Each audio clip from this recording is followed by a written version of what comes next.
Really, that you moved in this morning, the Bailey is this week is in the hospital with cancer.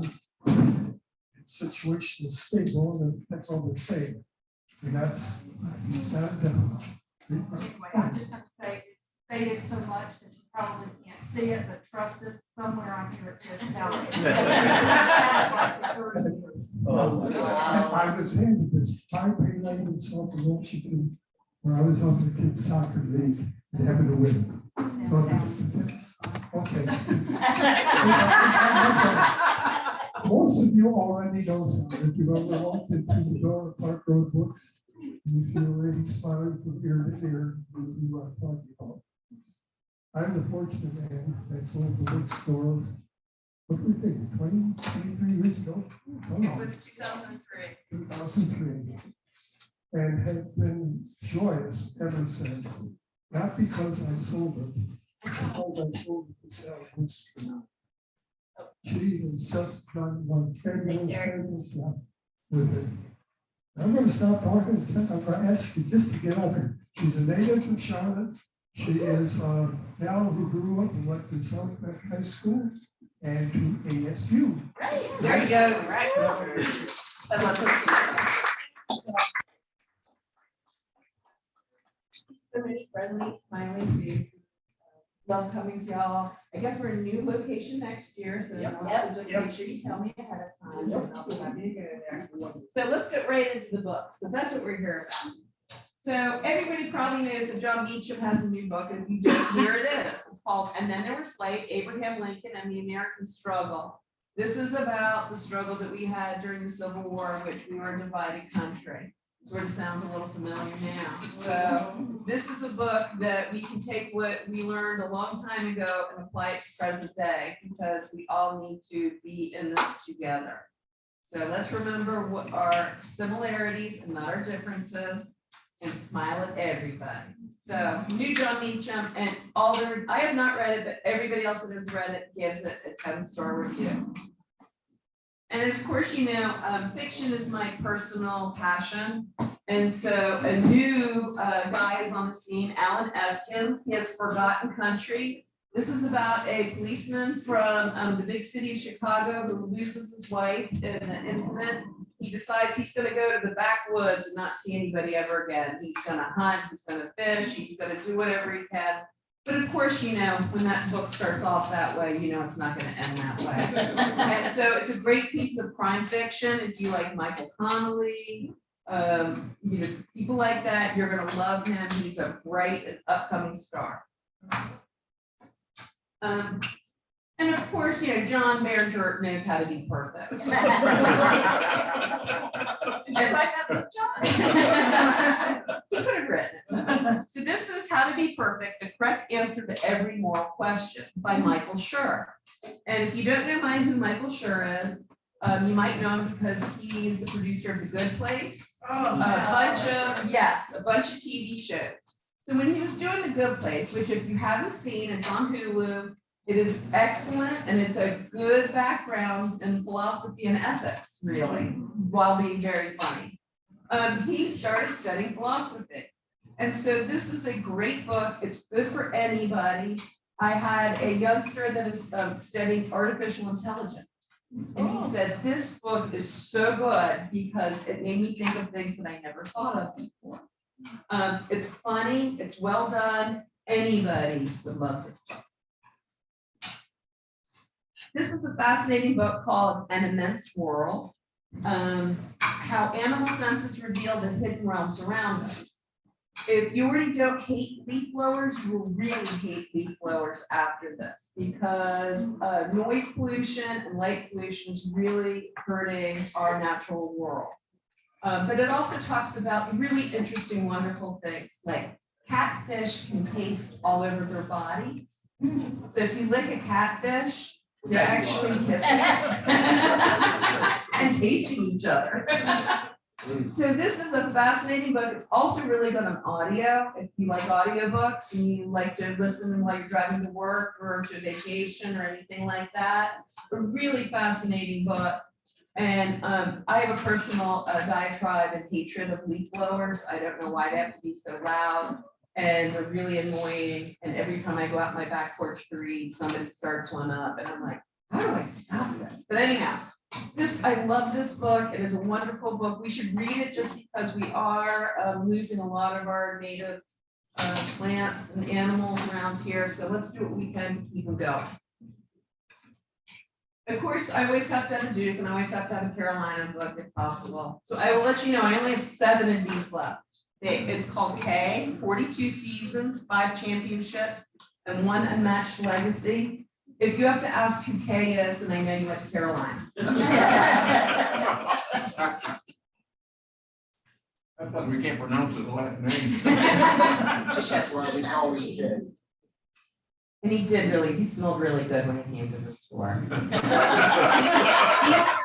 Twice, and Dean was lovely, but Mike, oh my gosh, it's blown, and I'm not a corn person. And then I digress.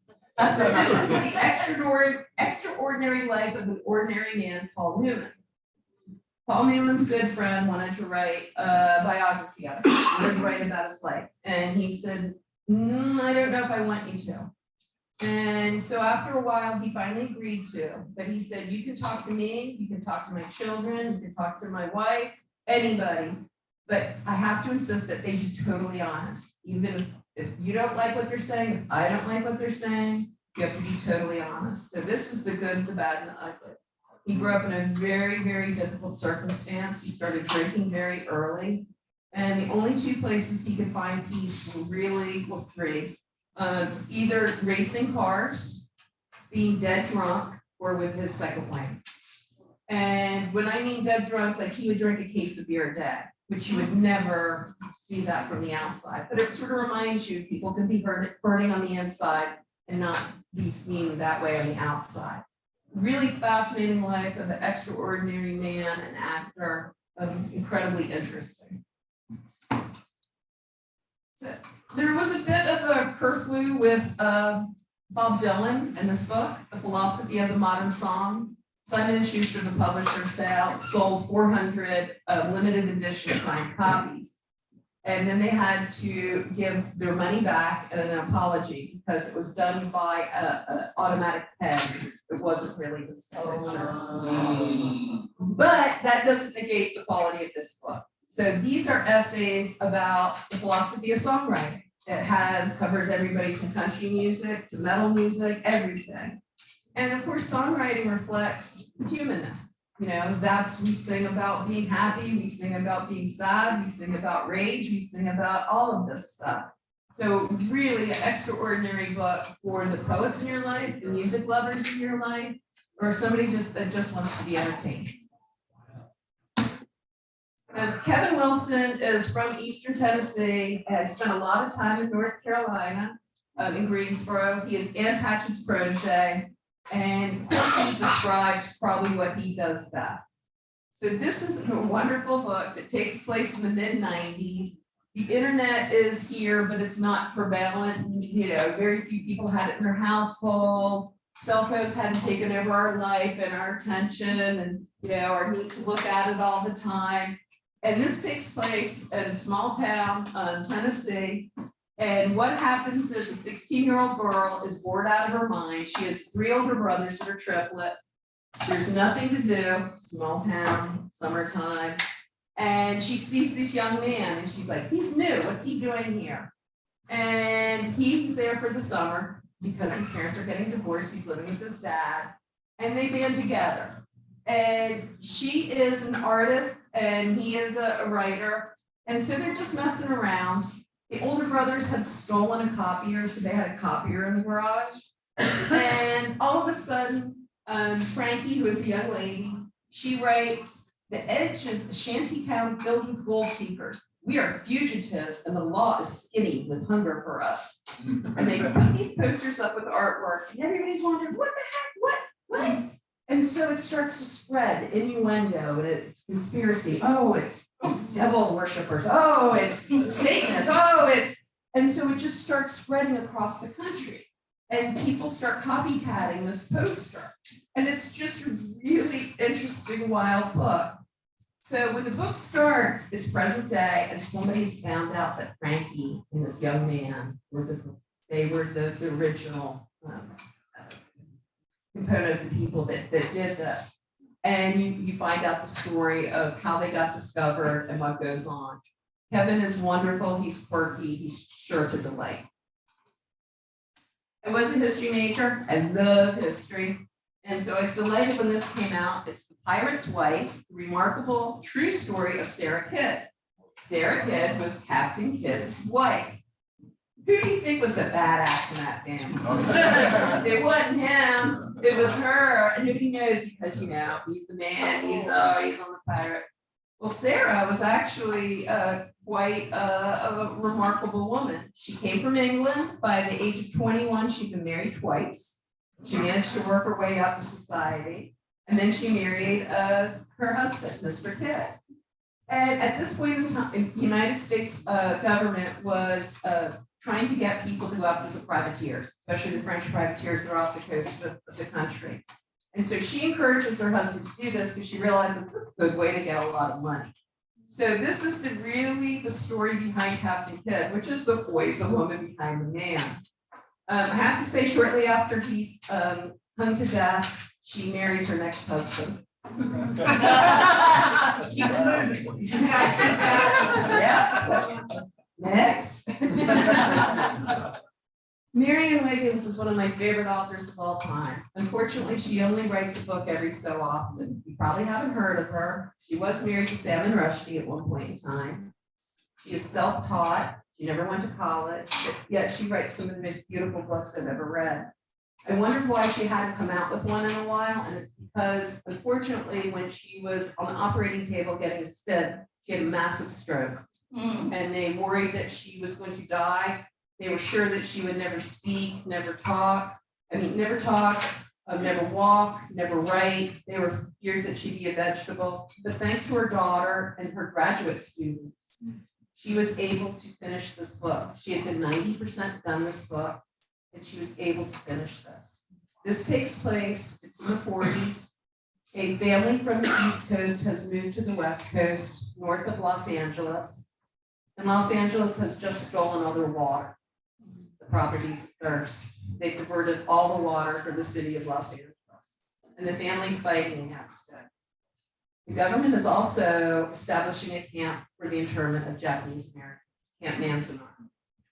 So this book is a World War II book, but it's not a World War II book. It is a family saga, but it's not a family saga. And it is a love story, but it's not a love story.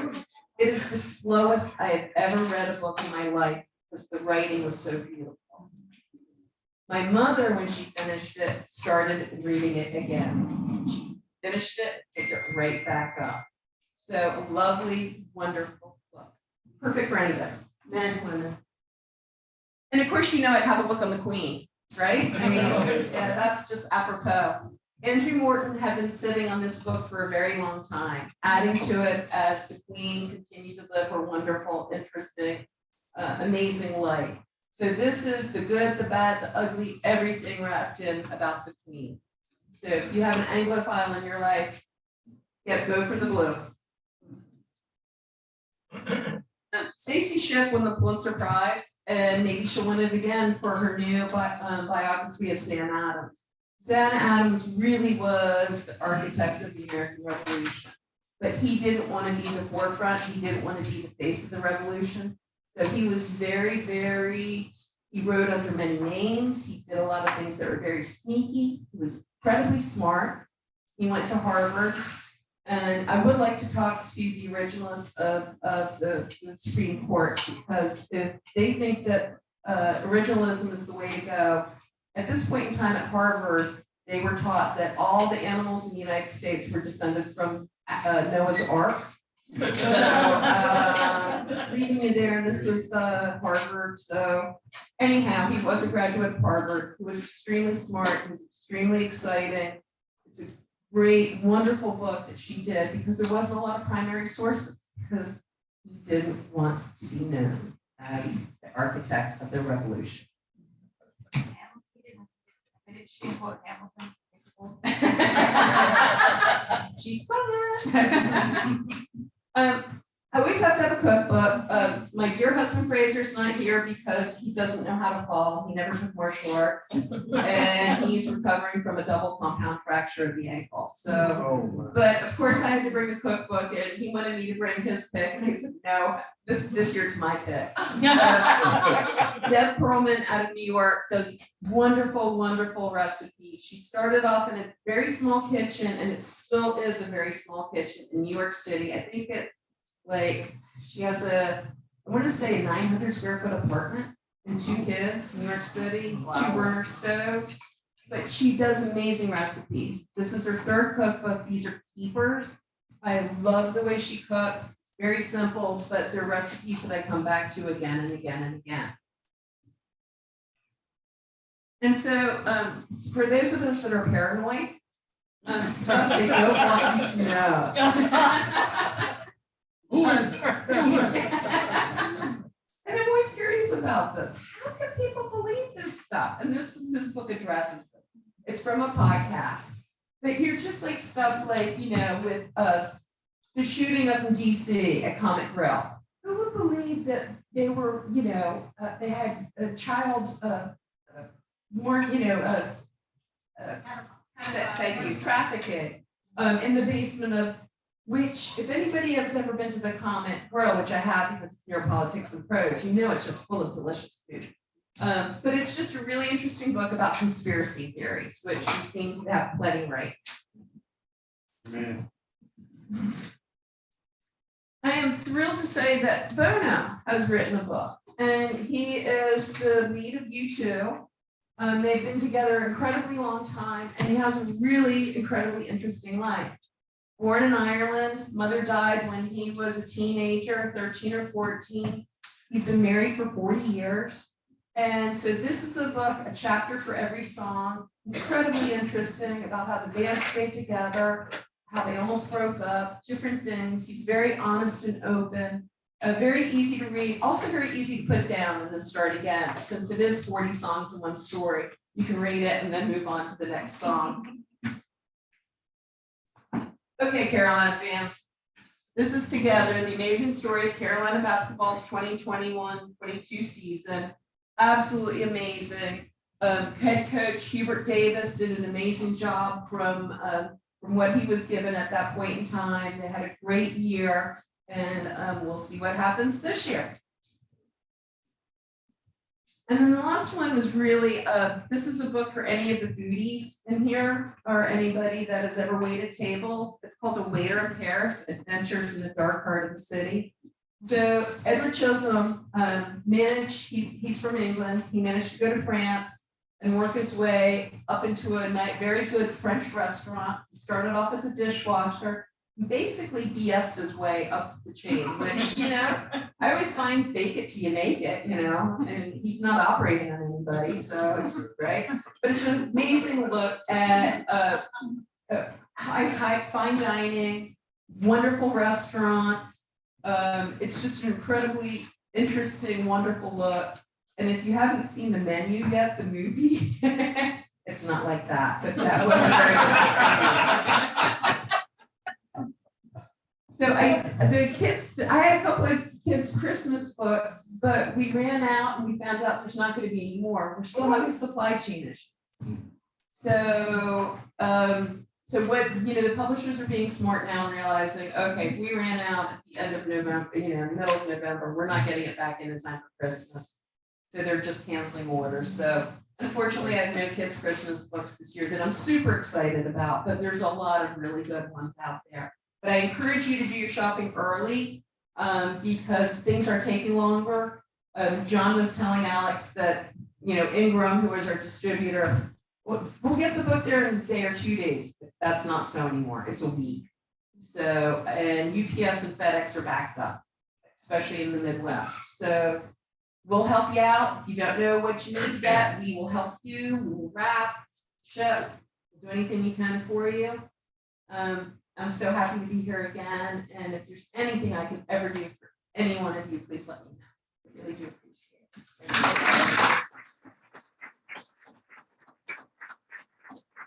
Questions?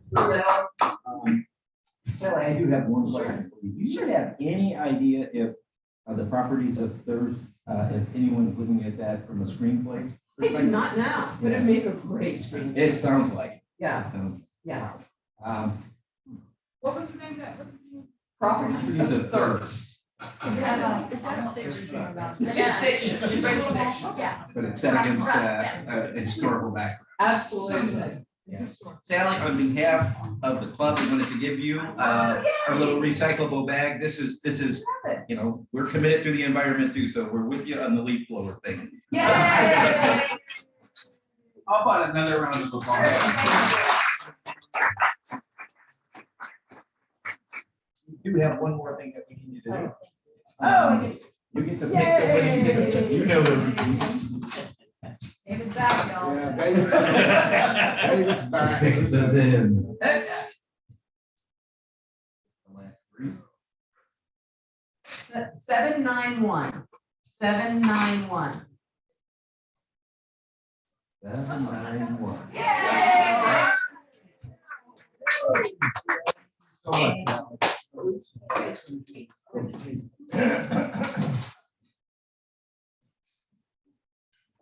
It was so fast, I wasn't prepared to take back the microphone. Thank you, Sally, that was wonderful. I always find books I want to get for myself. Yeah, forget. Does anybody online have any questions for Sally?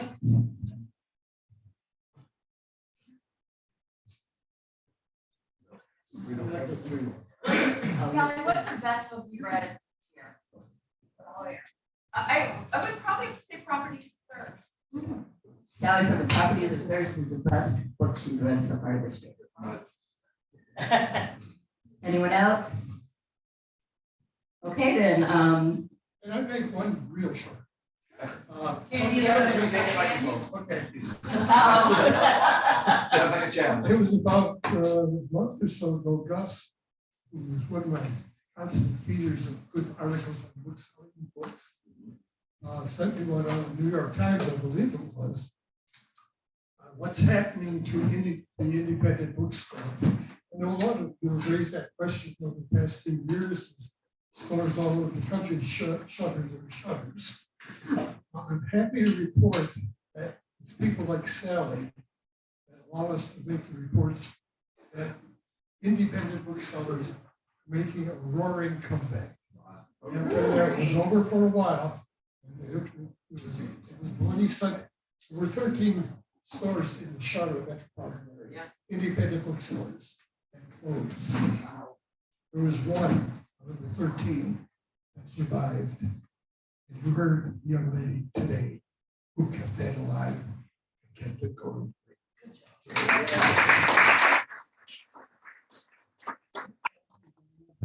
Yeah. Yeah. But they can hear better. So in years past, probably Parker Books has done the Christmas tree with the wish list for the children. Are you all doing that this year? Yes, we are. So it used to be called the Angel Tree before but now it's called the Book Tree. We work with communities and schools. We've done this every year since John, we can't even remember the year it started, can we? So every year, community and schools helps identify children that would love to get a book. And this goes from kindergarten to 12th grade. They identify a book or a subject they're interested in. We will help you get the book, give you 20% off and get it to the child. And then please come by the store in January because they write us thank you notes and it'll break your heart. It's a 3-ring notebook full of thank you notes. Things like, I've never owned a book before. I read this, it makes me, it makes, right, absolutely. And Promising Pages that does this throughout the year, every day throughout the year. So it's something that we love to do. Like right now, when I left the tree, there was only like 8 hanging on it, but Sherry has more coming in. We try not to put too many on the tree at a time, but last night was a really good night. We had a lot of people participating. So we're happy to do this. It's just one of those things, everybody should have a book and be able to read. just, I can't imagine life without a book. That would just, that's how the future. Are you guys part of, are you participating in this bookshop.org or book? We don't do bookshop.org because we have our own website, and I'm a quality control person, so I want to make sure that when the book ships out, it's the right book and I've wrapped it and things like that. So we do have a website, www.parkroadbooks.com. You can call us, you can email us, books@parkroadbooks.com. Any questions, is this available? You know, we'll do anything we can to help you with the books. So it's, you know, Sherry Smith has been there longer than I have at the store. John hired her as a part-timer when she was in college, and she's 57 now. So Sherry really knows what kids want. So, yeah. So if you need any help, just come in.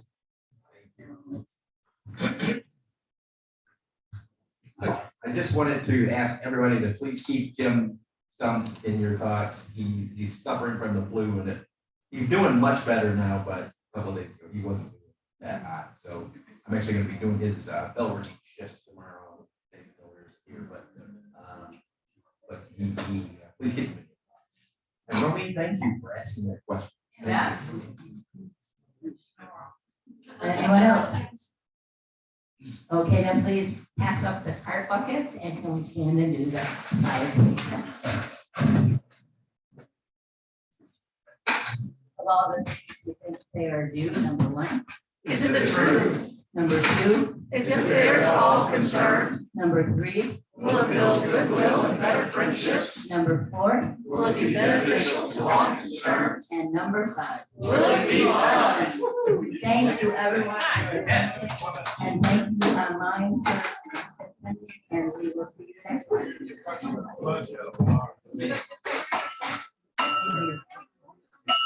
Thank you. Bye, everyone.